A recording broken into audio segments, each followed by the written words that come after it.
He's a 7-time Bassmaster Angler of the Year, a 25-time Bassmaster winner, a 4-time Classic Champion, a 4-time MLF winner, and an FLW Angler of the Year. All that rounds out to over $7 million in career earnings. And he's done with tournaments. He's ready to dominate TV fishing. That's right, the one and only KVD. Kevin VanDam joins me this week on...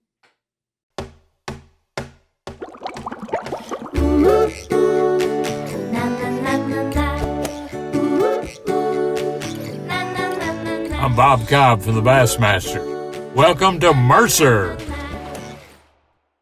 Welcome one, welcome all, friends, family, freeloaders, fishing freaks, humpers. You're all welcome here at the Awkwardly Honest Fishing Podcast that goes by my last name, which is Mercer. Welcome into the 155th edition of the Mercer Podcast, and I wish you all a very happy hump day.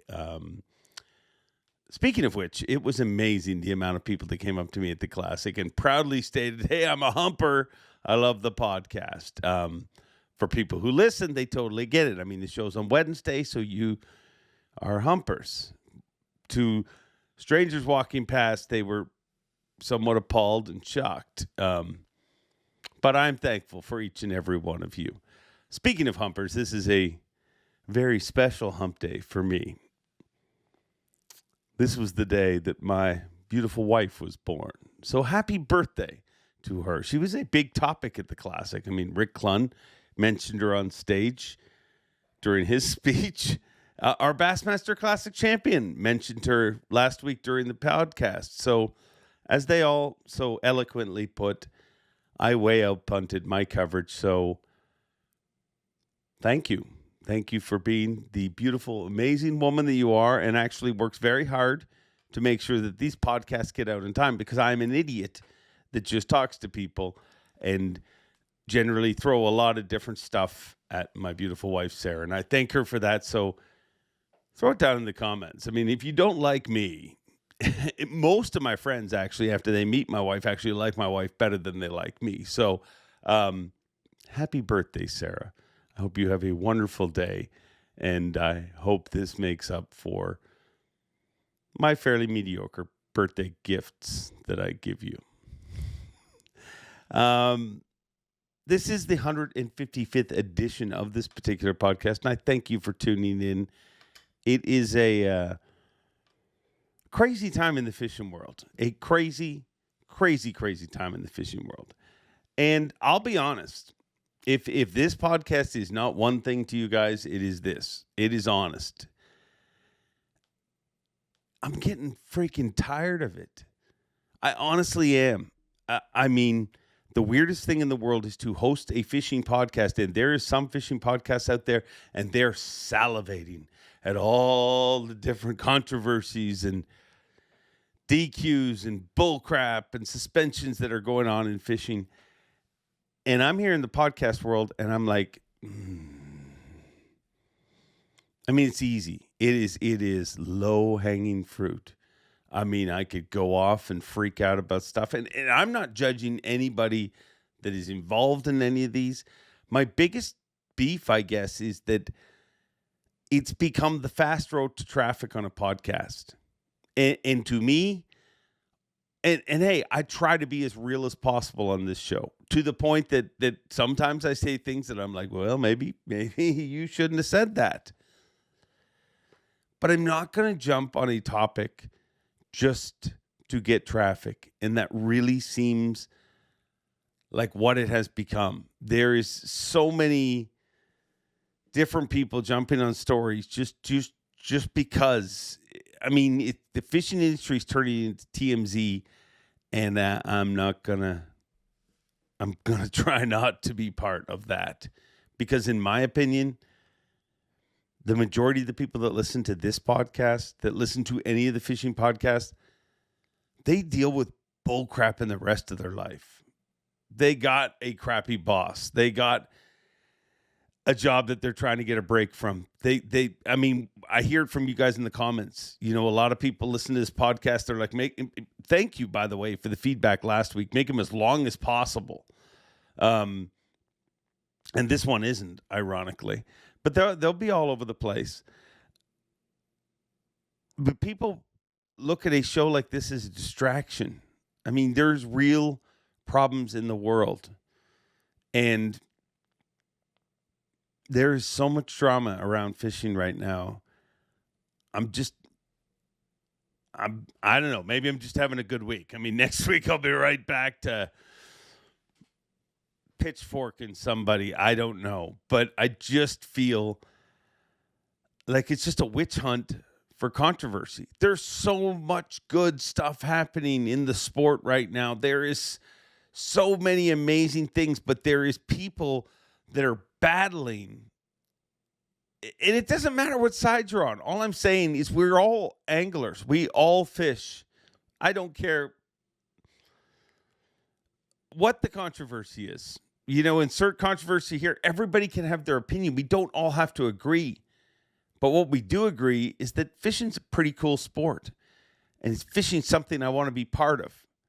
And the TMZ world that is becoming is not always something I want to be part of.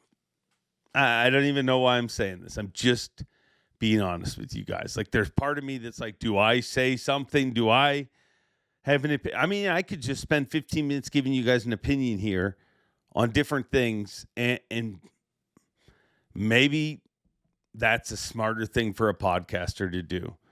But sometimes I think we got to just shut up and focus on the good, because there's a lot of good that is getting overshadowed by some negatives, by some things that are going on. So I don't know if any of this makes any sense, but this show is never meant to be a certain direction. This show was never meant. I literally have said the same thing always. It's a voice for the anglers. I don't go into conversations with a direction. I don't. I mean, the anglers take it in whatever direction they choose to go. And there are shows where I literally have a bunch of questions in my head, and sometimes we go there, but sometimes the angler goes in a totally different direction. This week's show, I mean, Kevin is fired up. I mean, I literally think I asked him like 5 or 6 questions this whole conversation. It's just one thing rolls into another, and it's the direction that he wants to take it. And that's what I promise you with this show. I promise you honesty, and I promise you a voice for the anglers. I'm not here to debate and fight and argue. And if that's what it takes to get traffic, then so be it. But this little cone of happiness that I try to put out every week, that's what I'm trying to do. And again, I'm not judging the people that are doing it. I'm just saying I'm not. Right, wrong, or indifferent, I don't know. You guys let me know. But this week, we have a amazing guest, one of my closest friends on this planet, the one and only Kevin VanDam. And he promised, we did a little phoner thing a few weeks ago where he announced his show, The VanDam Experience. And he said, I'd come on and tell you all about it. Well, that's what he does this week. And we get into some of that stuff, obviously, because conversations go that direction. But I guess I don't want to avoid things, but I also just don't want that to be the pulpit. Like, this week, you got to come here to see who's upset about whatever. That's just, I don't know. I'm a simple person. Some people say very simple.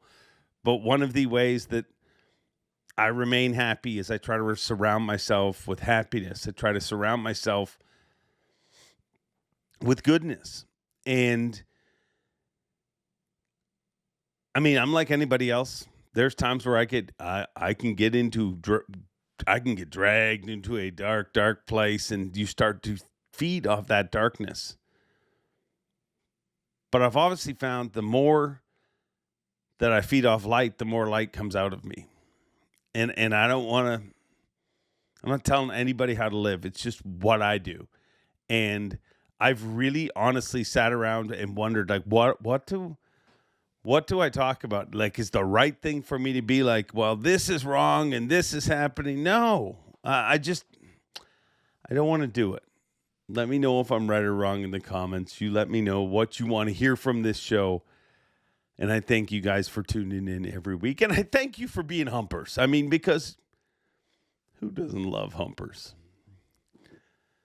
Well, I mean, I love you guys. And I love that we get to have this conversation every single week. And I love the fact that I have a platform where I can just ramble like this for 10 minutes. And hopefully most of you still are listening, because it's worth it if you stuck tuned, because we're going to hook up with the one and only Kevin VanDam. KVD, how are you? Man, it has been a time lately that, I mean, whirlwind with Redcrest and the Classic, and just, a lot of things going on in the personal life and starting a new show and all that. So it has been crazy the last month, really. But what's new? It's always been that way. So let's start with the show, because that's the big news that came out right before the Redcrest and straight into the Classic. How long have you been thinking about doing a show? Like, when did this start? Well, I've, my whole career, I've pretty much known that someday I wanted to do a television show. I grew up watching it, man. I'm a fan first, right? So, I mean, I grew up, to me, the heyday was the TNN days when you had, Bill Dance and Roland and Hank and Jimmy and the Bassmasters and In Fisherman and Orlando Wilson. I mean, all those guys just lined up back to back to back. And I've always liked it. I grew up, like you say, watching all of that. And as I've competed, I've done a lot of shows, right? So I do a lot for Bass Pro Shops, the Bass Pros and Strike King Pro Team Journal. And so I've been shooting shows for my whole career, but it's just never been my own show. And I've always known that I wanted to do my own show at some point, or, when at the end of my tournament career, it'd be, I just love fishing and I love teaching people. So it's been something I've had on my radar for, 20 years for sure. And I just felt like the timing was right. I made the announcement last year to be my last professional season on tour, and all along knowing that, I'm going to launch a show. I mean, behind the scenes, you knew that too. I mean, in our conversations, that's what I wanted to do. And now with all the drama between forward facing sonar and the leagues and things like that, it seems like I made a really good decision. But, I'm excited about it because it's just, it's new. I've did the tour for 33 years, and the hardest part, and I love it. I mean, I love tournament fishing, but the hardest part is being locked into that tour schedule and the grind of it and all the things that you miss.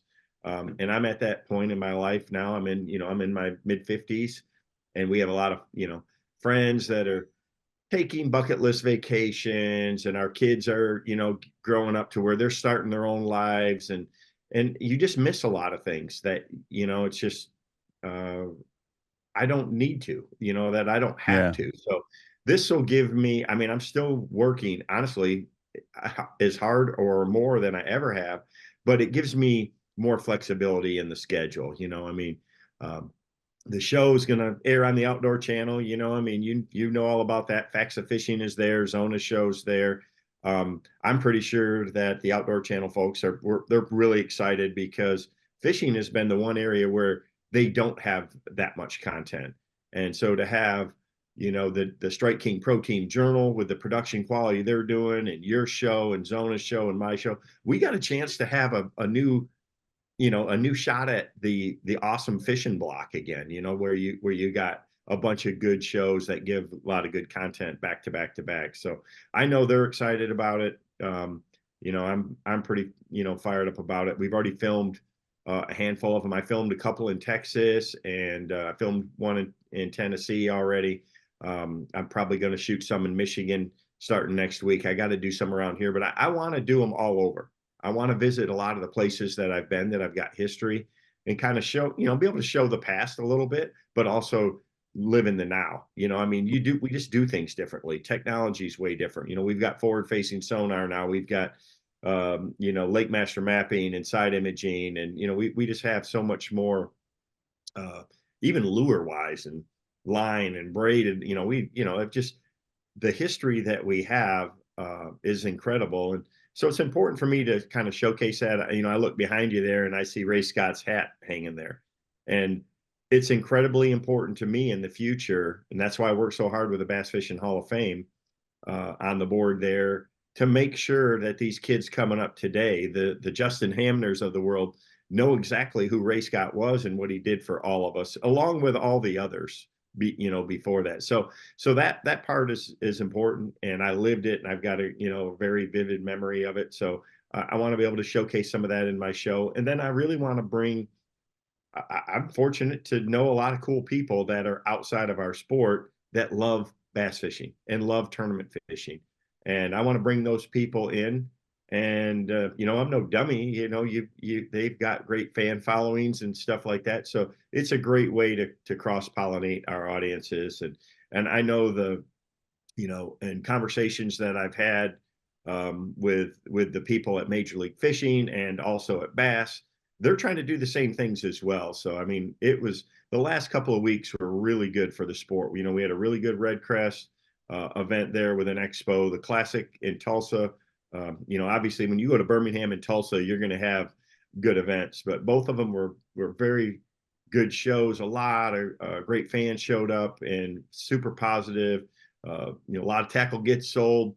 Boat sales are a little, interest rates are going up, things like that. Our industries, we've been on a COVID high for a while. And so it was good to see the positivity and the buzz. And then, seeing all the great friends that I have. I've seen Hank Parker, and I got to hang out with Bill Dance, and of course you and Sarah, we got to spend some time together. I mean, it's a shame that either I got to drive to your house in Canada for your birthday, or we got to meet at the Classic, or you got to come to my house in Michigan for us to hang out anymore. But we'll still do iCast and things like that. But this new show for me, it's energizing, it's reinvigorating, and I'm going to have a lot of fun with it. And I think fans are really going to like what we're bringing. Our production quality is top notch, and our guest list is top notch, and our educational content is me. It's what I've done my whole career, and I think people like that. I mean, yeah, there's everybody has their own spin on how to crank a ledge with a 6XD or jerk a jerk bait or throw a Nico rig. But I show people what works for me, and I love to teach people how to be more successful on the water. What I do as a tournament angler, what I've done for 33 years, is no different than the weekend casual angler. We each have a limited amount of time, and we want to go out there and have the most productive, fun time with our friends or family as we can. And that's what I want to focus on. Does it feel, now that you've shot a couple of them, does it feel different to you? I mean, you've shot hundreds of fishing shows for somebody else. Yeah, but this being your own. The difference is I bought all my own gear. I'm hiring my own employees. And so when you leave the house to do a shoot, the meter's running, man. And so it's the intensity of believe it or not, it's very similar to that tournament atmosphere. I mean, I've got no $100,000 payday at the end that I'm shooting for. If you don't catch them, it's all money wasted out the door on these deals. So it is a lot of pressure. That first couple, those first couple that I did, you feel that and you think that, but I'm pretty relaxed about it now. And I just, I know, we'll be able to get through it, because not only do you got to do a show, the 13 original episodes that'll go on the Outdoor Channel, but it's all the other content around it too, that YouTube is so big right now. I mean, just like you know that as well as anything. We've talked about it, and I appreciate your insights there, because I've just never focused on my YouTube channel, but we're putting a lot more YouTube content out now. And it's a little mix of everything. We're doing lifestyle stuff and, things that I can't focus on the Outdoor Channel. And my Outdoor Channel show is, at least to start with, it's focused around bass fishing. I'm not going sail fishing or doing things like that, but it's all going to be bass fishing to begin with, because that's my foundation. And I feel like that's where I got to get this thing going. But I do want to branch out into other things. I love to hunt and cook in the outdoors, and Jackson's a chef. So we'll mix some cooking stuff in there for sure. But on our YouTube channel, that's where we'll put a lot of this other content and start to build that. And who knows, I don't think that I want to do 2 or 3 shows like what, Bill Dance has, Bill Dance Outdoors and Saltwater, and Hank Parker's done hunting shows and fishing shows. And, you look at Heartland Bow Hunter and they do Heartland Waterfowl. And, they're wanting to get into, they want to do more and more. I love to work and I love to do this, but I want to make sure that foundationally that the VanDam experience first and foremost gets the most attention, because that's, it's not the same as it was 30 years ago. And I want to make sure that we create the content that my fans want to see and that I can bring new fans to, so that we can grow and move forward. By calling it the VanDam experience, does that tell me, I mean, you already mentioned Jackson, do you plan on having other VanDams be part of the show? Yeah, for sure. I mean, I really want to do, my dad's 86 years old. He's a great foundational inspiration for me. I want to be able to do a show with him, bluegill fishing. I mean, that's where his heart's at now. And so it'd be great to be able to, and his health is not the greatest, right? He's 86. So, this year we want to get out there. I want to do a show with, my brother Randy and my dad and Jonathan and the boys and my nephews, and just, it'll be for our YouTube channel. But I think people, I got to do that to showcase what our family is to us. Yeah. And I'm no different. We all have that. We're all family, right? You and I are family. We love each other like brothers. We do a lot of things together, and that's what this industry and this sport is really about. I mean, it's my favorite thing about being in fishing that I think is unique and different. I mean, for 28 years on the Bassmasters, that's all is those people. I mean, I've got great memories with Trip Weldon and Dewey Kendrick and Ray Scott, all the way up through the television production crew, the whole JM crew with Mike, with Jerry, and you and Zona, and I mean Davey and Scott and I roomed forever. So that's your extended family, and I don't take it for granted. So it was great to see a lot of the people that I don't see that often. I've seen a lot of old, long-term, I shouldn't say old, long-term BASS employees at the Classic. I mean, I seen Wes behind the stage. We were doing activations for Bass Pro Shops and Nitro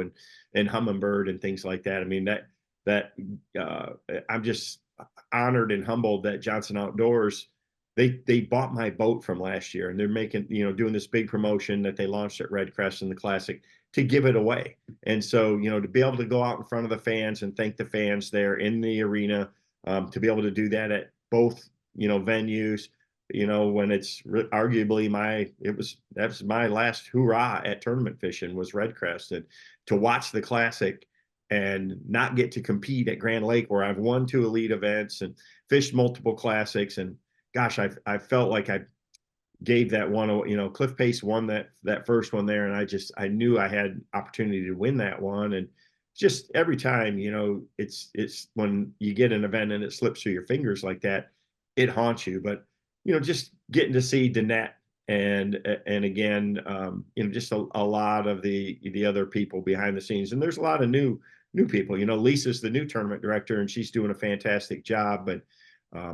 Tripp sent me a text there that week too. And, Hank was there, and, to see him, I watched him grow up, and a lot of the other anglers, I mean, we were staying with the Toyota folks at their hotel, and it ends up being the same hotel as you and a lot of the other people. And I've, Hank Cherry and his wife. And I mean, just seeing all these kids and just how they've grown. I mean, it was no different than ours, than Jackson and Nicholas. They grew up on tour, and, all these anglers raised their families there and together. And it's really cool, because it's not like that in the NFL. It's not like that in Major League Baseball, NHL. It might be a little bit like that in NASCAR. It might be a little bit like that on the PGA Tour, but anglers just don't have the longevity or I mean, anglers have the longevity that people in other sports don't. I mean, look at Rick Yeah. Flood. To see Melissa and his whole family there, and that tribute you guys did, and all of that stuff. Um, I was at the Bass Pro Shops booth for that live episode of the cast that James Hall hosted with all of my favorite friends and legends up there. I mean, I was just awe-inspired there. So, I mean, just it's a great time to be a fan. The sport is changing, no question, but man, there's so much incredible history, and to have the Roland Martins and the Bill Dances and the Hank Parkers and the Jimmy Houstons and Johnny Morse there, all together like that. That's you can't take that for granted. So it's pretty special. Speaking of special, it's happened 2 years in a row now. Gussie said it right after he won the Classic, and so did Hamner. One of their absolute highlights of winning the Bassmaster Classic was having you show up at the toast and congratulate them. That what do you say to them? Like, do you feel a pressure? Like, do you just go say congrats, or do you feel like I'm KVD and I got to say something special No, here? well, so Dave, for me, I've been a fan since day one first, and I Yeah. have never, the only Classic that I have missed in my whole career, that I think that I missed that on, was at the COVID year when Hank won in Yeah. in Fort Worth, and that's just because of where we were at. But every single year, I have been there to see the Classic Champion crowned. I've seen the handful of years now for the Red Crest Champion. I've seen that. You get to be a part of that. And just like I said when I was doing that ride around, when I got to thank the fans for Humminbird and Minn Kota with my promotion, is nowadays you can watch it live on the live stream, and television does a good job with it when the TV shows in the past, but there's nothing like being there in person. Yeah. And it's special. And that's why, as a fan first, that anytime that I'm there, and I'm sure there'll be a time when I don't get to make every single championship toast for the Classic, but while I'm there, I'm going to make sure that if there's a way that I can do it, I'm going to do it, because and I don't know Justin very, I mean, I honestly, this past week's first time I've ever met him, but he is just, you can just see what it means to him, and the other people, we all know because you live it.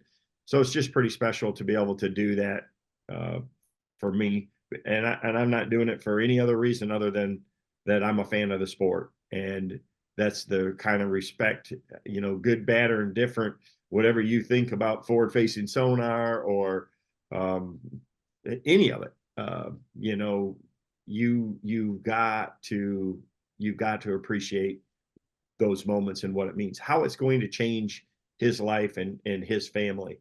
I mean, kid is cutting grass, and it was one of the best quotes I've ever heard. He's like, man, I'm not going to be seeing that lawnmower anytime soon, I mean, so and that's what it's about, man. We've seen that time and time again, where and if you're smart about it, you can springboard a Classic win to be a really huge part of a long career. And there's just nothing about it. It should be the easiest tournament to win, but it's the hardest. I mean, I think, I mean, I was like 4 for 28. That's not very good average, but to win 4 Classics, it's just such a tough event. There's so much going on there. I mean, I texted Jason Christie. I saw him a few times during the week.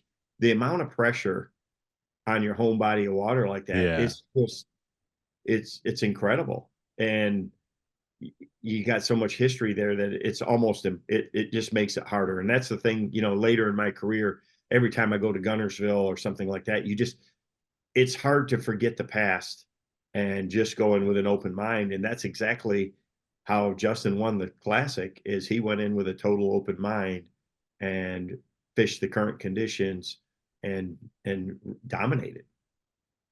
What did you say to him that night? I basically congratulated him and told him, it was amazing to watch, and anything, obviously, anytime I can help somebody or do whatever, I'd love to be able to help them with any advice. But more important, just to savor the moment and really appreciate the magnitude of what he had just accomplished. And you just don't. I mean, I don't think I ever took any of them for granted, but early in my career when I would win, you're so focused on winning that a lot of times you don't sit back and smell the roses, and that's what you have to do is, and Gussie would tell you the same thing. I mean, probably the greatest year of his life. I mean, he really embraced it and enjoyed it. And he's, him well. He's got just such a great personality. He's that's a great story, and Justin is as well. I mean, look, he's not, a young superstar. He's pretty unknown probably to the majority of the bass fishing community, but not anymore. And that's what the Classic will do for you. Is it puts you on the top center of the map right away. And he's going to have a lot of great opportunities. I seen, he went to Talladega to the NASCAR race. I mean, he might have been before, but no, he's not getting treated like that. And that's a great crossover fan base. So, I mean, he is going to have incredible opportunities through this year. And, I know that he's going to take full advantage of it. How did you, Davey Hyde himself said on this very podcast, he said, in retrospect, looking back at his career, he said after winning the Classic, he feels like he took his foot off the pedal a little bit. You know what I mean? He was still very competitive, still won events, but he feels like, he was almost a little satisfied that you clearly were not that. Is that what's the difference between those two? Well, I was there when Davey won the Classic in New Orleans, and I've known him my whole life, fishing life, I mean, since his kids were born. Yeah. And I've watched them grow up, and now they're having their own kids. And, I watched him win that Classic. I watched him win Angler of the Year a few years after that. And I've seen him win multiple tournaments. And it is, I mean, when you get older and you have kids and things like that, your priorities and stuff change maybe a little bit to where you may be a little more satisfied. There's a lot of these kids today that's all they do, especially now. You look at these Japanese anglers, they go from lake to lake to lake to lake. I mean, that's all they're doing is practicing. And look at what Tiger Woods did in golf. Look at what NFL athletes did. I mean, back when I went to high school, you played 3 sports. You played basketball, baseball, and football. Not anymore. You focus on just one thing. And these young anglers now are 100% focused on fishing. They're learning the technology. They're going to the lakes. They're doing their homework. They're putting their work in. You watch at what those people are doing early in their life when they don't have, 15-year-old kids in school and in sports. I mean, just look at Hank Cherry's speech on the Classic stage compared to Trey McKinney. The difference in those two and where they're at in their lives and what they have time to commit to the sport. It's just your priorities do change. And maybe you do say, well, I've won a Classic, but I've never really had that attitude, because when I show up in an event, especially a tournament, I mean, it might be, this one, my last Red Crest, it's like you show up to that and I understand the magnitude of it. But, when you take off and you head out and the clock starts running, man, I'm full blown tournament mode, just, trying to figure out what I can do to maximize the day and, try to do what you can to win. But you may not do all the prep work and, put in all the pre-practice. And, when I did it before, I didn't necessarily have to. I mean, it was so much about my instincts and just showing up and going, doing what I did. And, it's still important, to be able to do that. So, going forward, the sport's changing for sure. But there's a lot of there's some negative things right now, but there's definitely a lot of positives as well. Changing for good or bad? Both. I mean, the biggest controversy we got going, and you can't go anywhere. I mean, for all the Red Crest, all the Classic, all the buzzes, forward facing sonar. It just is. My brother had his big in store this past weekend over Easter, and it's, without fail, it comes up in every conversation, whether it's a, 21-year-old college kid that's just trying to make it into the big leagues, all the way up to a lot of these guys that have followed my whole career, and are still fishing tournaments, locally here. So, um, there's restrictions on technology in every sport. I mean, NASCAR is a perfect example. The PGA, and even simple sports like football and baseball. I mean, there is. And right now, I think that the technology has outpaced the laws that are in place by the state agencies. I know that a lot of the state fisheries chiefs, I know some of them from different states here in Michigan, and then and around the country. They're looking at it real closely, and they're watching what's going on. And so are the tournament organizations. But nobody wants to make that snap decision. I mean, I am so focused on conservation through our foundation, and we're doing habitat programs, and fishing is really in a good place overall, from a resource standpoint. I mean, we are not building new lakes, and we've got to take care of the ones we've got. And our anglers as a whole have really done a great job of that. I mean, the angling community, and I think our biologists have. So I believe on making conservation decisions on science, not on political pressure Yeah. or economic pressure by sponsors or the companies that are paying, the electronics companies. People say, well, I can tell you, I work with Humminbird and Minn Kota, and they want to do what's right for the resource as well. So whatever that is. So it's not just driven by money. But I think a lot of the people, and this isn't being, I'm not trying to hurt anybody's feelings, but unless you're one of the anglers out there on the Elite Series or the Bass Pro Tour, or somebody that's living it every single day, the people in sales and management, and that they don't fully understand forward facing sonar yet, and what a tool it is. And it's changed the sport. It's changed the way we think at it. And there's got to be some kind of happy medium here in professional sports, because we don't, a long time ago, Ray Scott was smart enough to say, hey, look, we don't need to troll and we don't need to use live bait, because you don't have to be a professional to catch them that way. And it's not fun to watch either. And, to put a bobber with a shiner out, it's just, it's fun to do, but it's pretty dang effective. I've been to Okeechobee when, man, you can't get a bite on an artificial. It's a cold front and the wind's blowing, the water's dirty, and you can lob a bunch of shiners out there, and about an hour later, I mean, those bass will home in on them and find them, and and you just can't buy a bite any other way. So you don't have to be a professional to do that. And that's my whole thing. I mean, immediately when the Alabama rig came out, it didn't take long for that to get banned.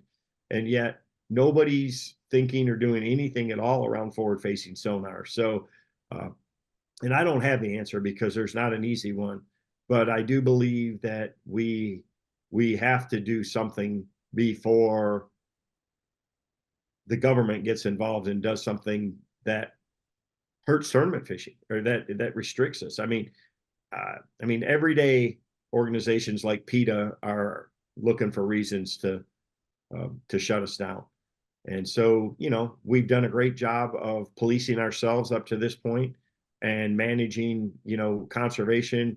I mean, just like hey, it's not a good idea to hold tournaments in August at Sam Rayburn because you can't keep the fish alive in your live well, right? So, you know, I mean, we pioneered catch, weigh, release. Just you look at places like Lake Fork, Dale Hollow, places, a lot of places in Florida where they've put creel limits and restrictions on where people have to do paper tournaments. And I mean, all the kayak tournaments are paper tournaments or catch, weigh, release. And you know, that is something that we have to think about in the future is, you know, protecting the resource. I mean, we as licensed anglers have the right to go out and kill every one of them, but none of us wants to do that. I mean, we want to protect the resource. You know, bass are you know, so special to all of us. You know, we want to do our best to take care of them. And you know, I mean, nobody does a better job than BASS with their weigh-in process and fish care, but there's still a level of stress that happens, and we know, hey, yeah, we don't. That's why you see the schedule the way that it is you know, we're not at Falcon Lake in August holding tournaments, right?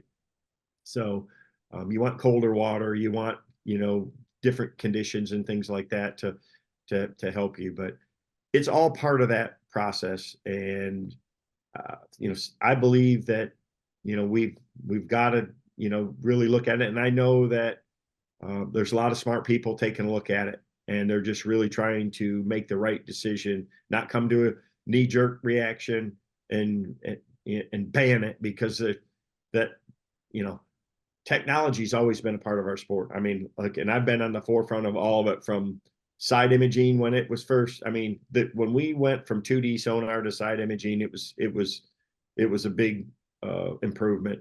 And lake master mapping to you know, Mega 360, you know, Spot you know, lock. being able to have shallow water anchors, you know, like Raptors, and you know, from 2 strokes to 4 strokes to the improvements in our boats. I mean, fluorocarbon fishing line, braided line, you know, so much better designed baits all across, and materials, and gulp and power bait. You know, I mean, technology's always been there, and it's always give anglers an edge. But you know, at the end of the day, we don't, you know, we don't hunt elk with thermals, and we don't spotlight deer at night for a reason, because it's just not very sporting. And we've got to come to some kind of happy medium with forward facing sonar there, you know, some kind of and I don't know that you know what the exact answer is, because that's what drives technology and innovation, is these tournaments.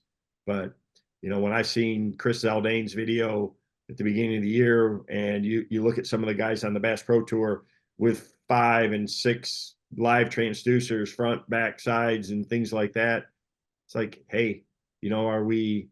And we've got the no information rule for years and years, because we don't want guys to be able to get an unfair advantage. We want a level playing field. Well, you know, we need to, I guess, at least look in the mirror on some of these things. I got to ask it because it's going to come up. Did that technology have anything to do with the timing of your retirement?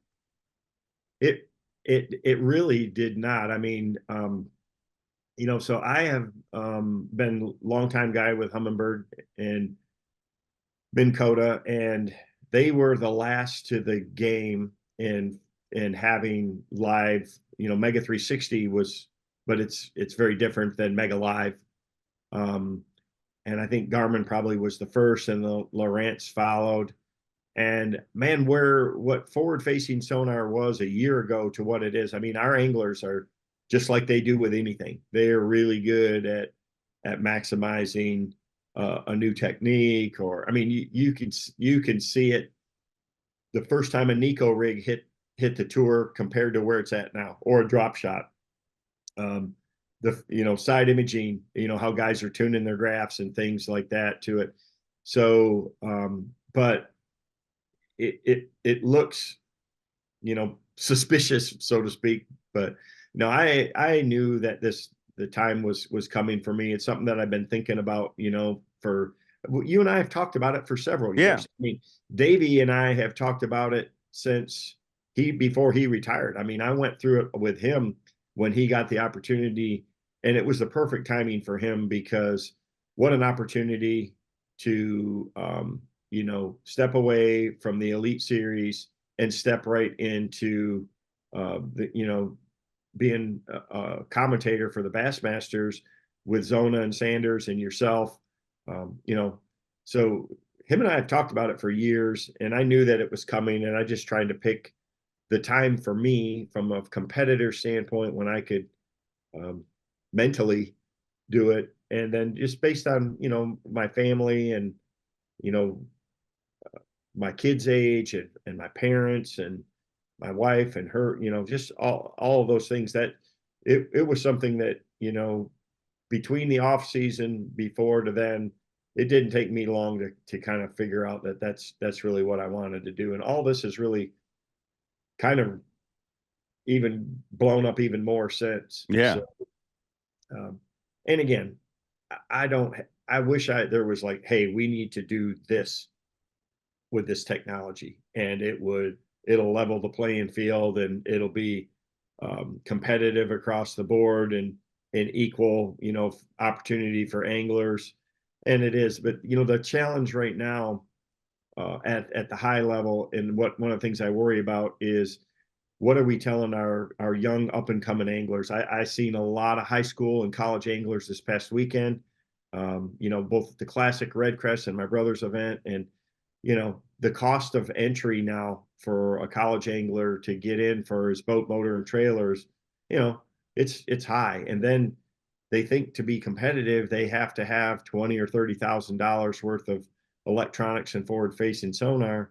And then also just the recruitment on the lower level. I mean, I see it for the bass club guys and the weekend anglers and the weeknight jackpot tournament fishermen, that participation is falling fast because people don't want to compete against this one local hotshot that's got all of this technology and has really put it into play. I mean, so it's hurting recruitment, and especially at the top level with co-anglers and stuff like that. And, for the opens and things like that, co-anglers don't want to go sit in the back when the guys just, trolling around the middle of the lake and picking them off with forward facing sonar, and just doesn't leave them a lot of options to throw at. And it's maybe a good way to learn, but we're already seeing that both in the opens and like the Tech Warehouse series, and that,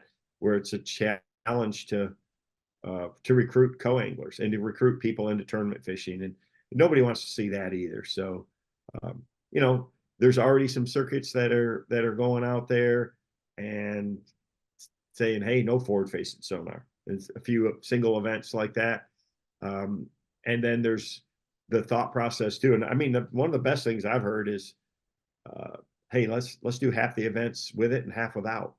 And I mean, what a case for your true angler of the year, because instincts are still should be a really, really critical part of it.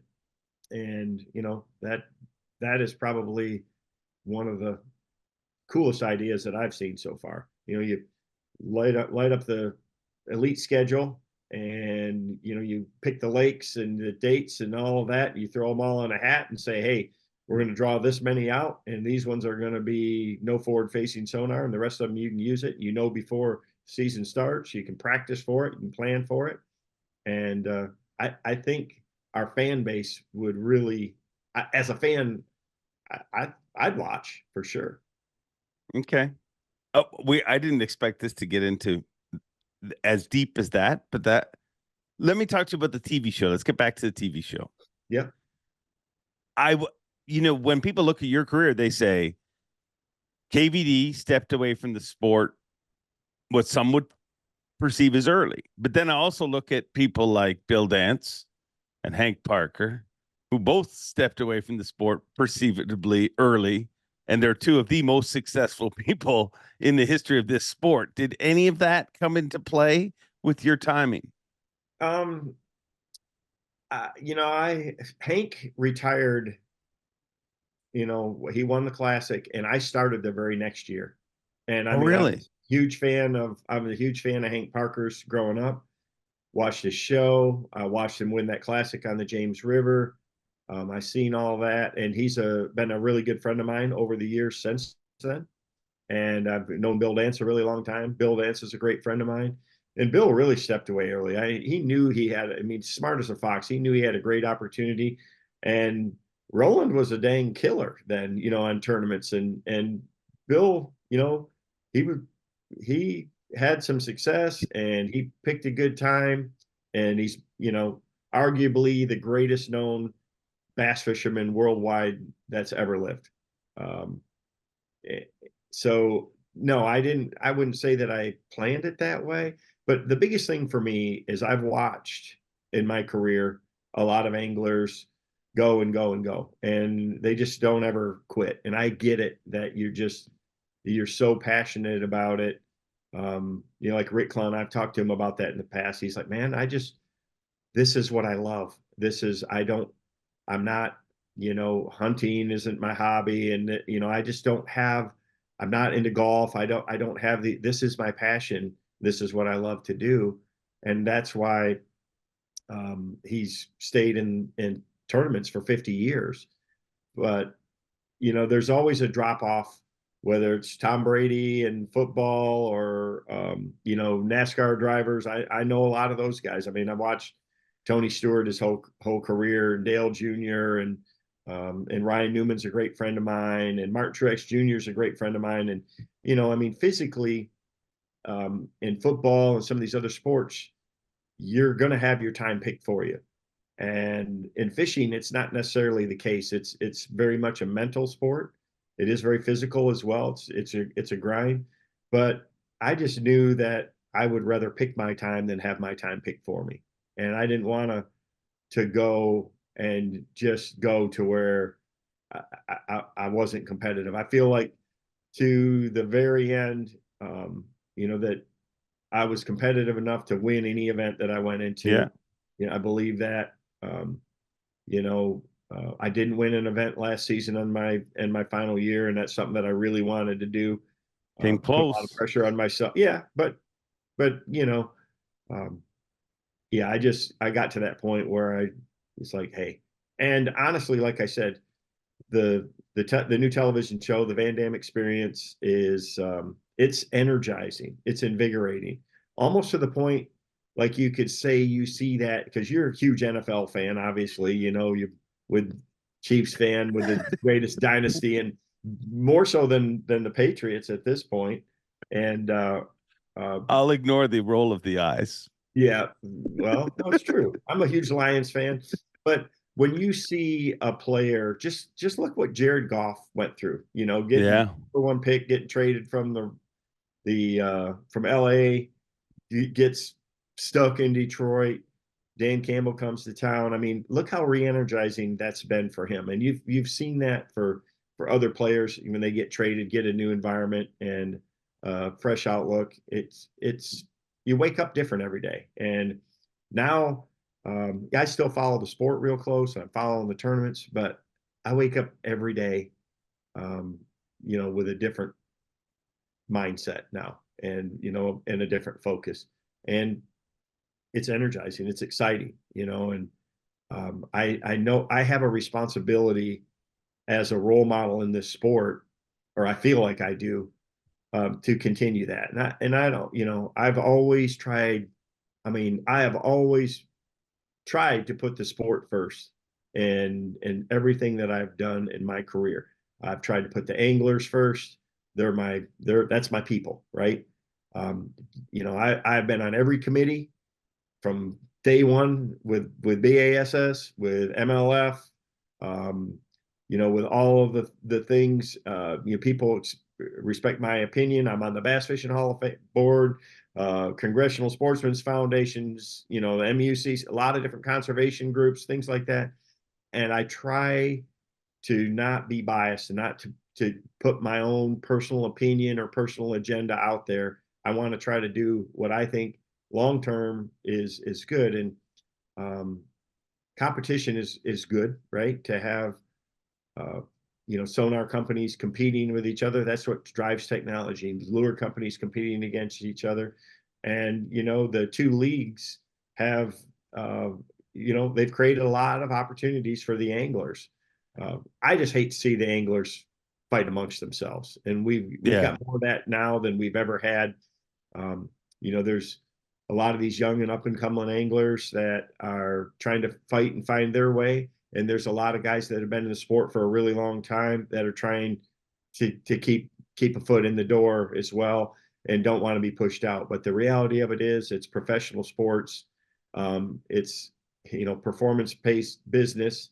Whether you're, Strike King Lure Company versus, Berkeley or whatever, we're competing against each other. And anglers are in the same way. I mean, yeah, there's room for everybody, and we can do it. Let's do it respectfully. But at the end of the day, you're not going to, be Patrick Mahomes unless you're Patrick Mahomes, right? You've got to perform. And when you stop performing at that level, they're going to bring somebody in that's going to, I mean, if you have a kicker that's missing field goals, it isn't long till they're bringing in a new one. And that's the way it is in fishing. But because there's all these independent contractors, every angler's its own independent business owner, independent contractor. Why wouldn't you fight for your own livelihood? You have to, and it's hard. You have to put your own interests first. But I've always tried to look the other, at it the other way and look big picture and long term. And I feel like going forward in the future, I want to be a great ambassador for fishing and for tournament fishing, and really to continue to do that. And you get pulled a lot of different directions. I've got all kinds of people that, want to have me help them in this way, or their organization or their group. And you have to, I have to choose wisely and be smart about it. And I'm trying to do that. Am I perfect? No, but I take it very seriously. When you look back at your career, if you could, is there anything you'd change? Oh, it's real easy to say now, but at the times, there's, you make decisions based on the best information that you have. And it's like tournaments, you go out there, you spend your, 2 or 3 days of practice, you build a game plan. And then when it's over, it's like, oh shoot, it's easy now. I wish I would have done this or that. So there's always things that you would look back at differently, but overall, I don't have anything I'm ashamed of or embarrassed of. I've always tried to do the right thing. I've always tried to, be respectful and treat people, with respect. But, you got to call a spade at times too. And I've done that a handful of times. And sometimes you get backlash for that. But it's this day and age with social media and, such visibility to everything. It's hard to make everybody happy. But I've had a blast to this point. Yeah. And I'm going to have a blast going forward. I love what I do. When you wake up every day and it doesn't feel like a job, you're doing the right thing. I agree. The other thing I agree with is you said you're going to have some famous people on your show because a lot of people like to watch famous people. You have a lot of famous people in your phone. Who do you think the most famous person in your phone right now that you could call on this podcast and they would actually answer? Well, I would never do that to my famous friends, but I have some pretty cool people in my phone, no doubt. So you're not going to play my game? I'm not going to hit send on any of them this morning. A lot of them are in different time zones where it's kind of early. Yeah, I got you. That's my excuse, and I'm sticking to it. Well, see, you're nicer to your famous friends than I am to my famous friends because I just put my famous friend on the spot. tell me about the first few episodes you shot. Will you let us know anything about it? Like, who'd you shoot with? I shot a couple of shows with myself, and I shot a show with another really good famous artist. So You're not gonna tell me nothing. yeah, All right. I want to know one thing from you, dude. And I don't want the canned answer of, what you're gonna miss about tournament fishing, because the canned answer is your friends, your relationships, and everything. What are the moments? Like the moments. Yeah, no, that is a big one. Yeah, no doubt. The people, and I've said that many times, the people are what make our sport special. You know that as well. You're one of them, right? So we have a lot of great times together. And that's what brings you together with that group every time. But no, I think especially when you're in the heat of competition, and over my career, I've been lucky to win a lot of events and a lot of titles, AOYs, championships, things like that.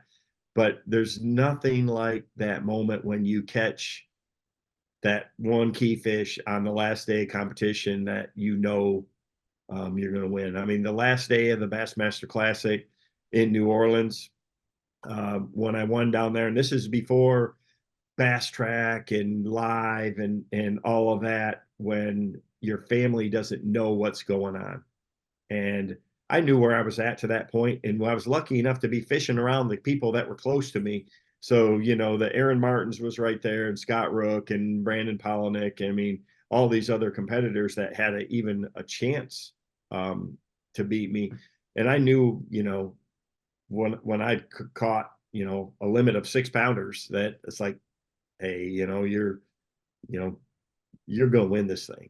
And so when you get that, when you get that final fish in the box, or you catch a huge bag, or even in Major League Fishing, when the score with a score tracker, there's nothing like that moment. I mean, when I won a couple of years ago on the Bass Pro Tour at Chickamauga, and it was tight down to the end. I mean, Wheeler was catching up. I got into a big school, got into a big flurry, and got out to a huge lead.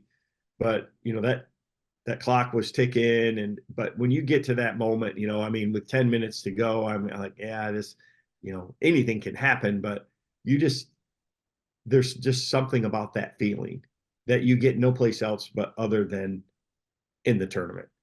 And that part,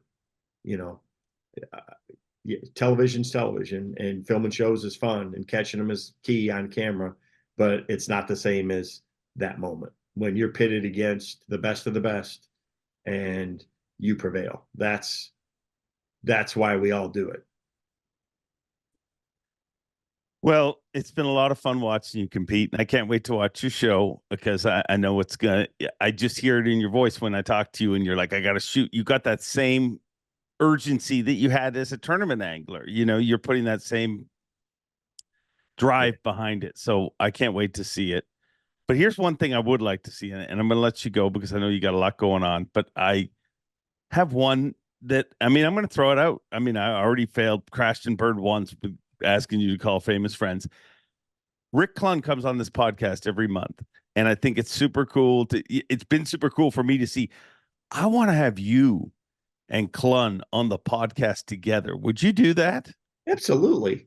I think it would be awesome to hear both your minds. I mean, you're so competitive, but you're so different as individuals. So let's work on making that happen. Yeah, no, I think that's a great idea. I'll be on your podcast anytime. What I love about your podcast is, yeah, I mean, you got to talk about what's relevant in the sport, but you're not flipping rocks and looking for piles of crap. I mean, you're trying to focus on things that are relevant and meaningful to people, and bring out a lot of those stories. And just like that, I think that would be I think it'd be incredible for the two of us together at the same time, because I looked up to Rick Clunn in awe when I started. And a lot of what I did as a tournament angler, I modeled after him and what he learned. So I think it'd be pretty interesting to see, his take on me as I came up. And because I dang sure would tell you what I thought and learned from Rick. And it's very vivid in my mind still to this day. So I think that'd be really cool. And again, as a student of the sport and as a fan first of the sport, anytime you get to interact with Rick Clunn would be pretty darn special. So it's something that I always look forward to. And that's why, the Bass Fishing Hall of Fame night is so awesome. I mean, because you get a lot of these legends in the room together, a lot of cool things go on.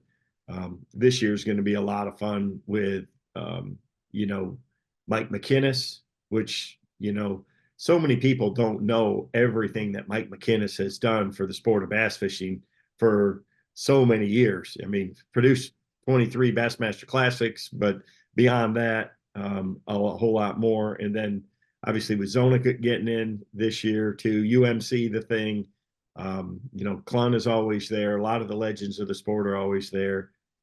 Skeet getting in this year. It's going to be, it's going to be a really special one to attend. Will Zona cry? I bet you he might. We'll have to, if we do our job, he will. Yeah, I'm pretty sure. He'll be emotional about it. It means a lot to him. He's honored and humbled about it, and he knows what it is. I mean, the Bass Fishing Hall of Fame, it's a special night, but the Hall of Fame itself inside the Wonders of Wildlife Museum is a really special place. And there's a lot of improvements to it this year, a lot of changes. I think you're going to be really surprised yourself at just all the things that we're doing. So all this work we're doing, all this fundraising, all these improvements, they're starting to show up. So it's going to be pretty special. And it's all because of that guy, whose hat you have right behind you right there, started this crazy sport that so many of us have lived to the fullest. Yeah, the amazing Ray Scott, and you are the amazing KVD, dude. I appreciate you doing this, and you said before we started rolling, we're going to do more of these, so we will get you to call some famous friends in the future, right? Well, I'll have to preempt it a little bit. Maybe we'll get a famous friend on for you. You never know. You're as famous as probably the most famous guy right now that I could call that won't answer. You know why? I'm sure he's fishing this morning. Yeah. When he's off, he's fishing. He fishes more than anybody I know. I mean, he literally, like, as far as someone has found a way to distract, he keeps the distractions out and focuses on fishing. But Kevin VanDam, thank you very much, brother. Love you, man. Love you too. There you have it from the one and only Kevin VanDam. And disregard everything I said off the top about, let's not air grievances. Let's be happy. Let's all that, because, it didn't even take a full episode for me to just be pissed off again. And here's what I'm pissed off about. KVD is a remarkable friend. I mean, he talked about it dude showed up to my surprise birthday party in Canada this year. I mean, he's a great friend. I mean, him and Sherry are so incredible to my kids, to my wife, to my whole family. They're incredible friends. So I have him on the show, right? And I'm lucky to be able to call up KVD and say, hey, let's do a show. And as he said on the show, hey, I'll do this anytime. But why, Kevin? Why? If you're going to hold out on me, why do a show? Let's not play this charade. I mean, I tried to promote his show. I tried to leech off of some of his famous friends. Would not let me do that.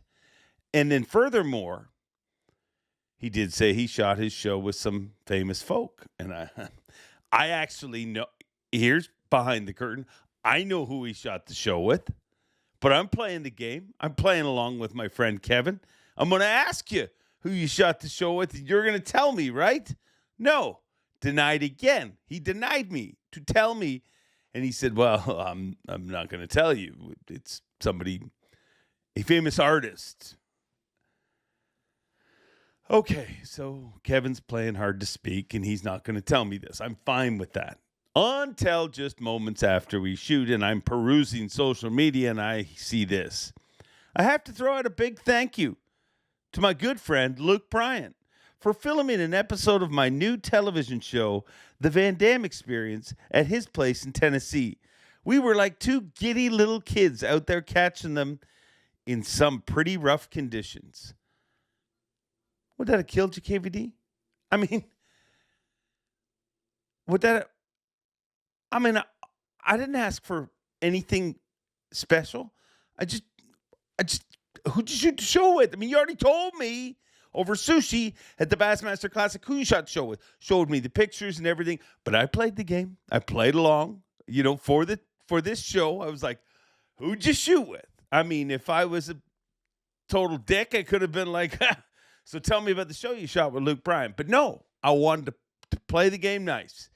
And it didn't take an episode for me to learn you can't play this game nice. So I look forward to watching the Luke Bryant edition of the VanDam Experience. They were giggling like little children. Hopefully, next time Kevin's on this show, he'll giggle like a child with me and give me the real information. All of this is just a joke. But really, come on, bro. Give me I can't offer a lot to the viewers. But we do say we're going to be honest. A little honesty. That's all I'm asking for. Here's a man who would never lie to me. Until next week, enjoy being. And now here's a man who would never lie to me. The one and only Bob Cobb. I love you, KVD. Thanks for watching. Please like, comment, and subscribe, because Bob Cobb of the Bassmasters told you to. You hear?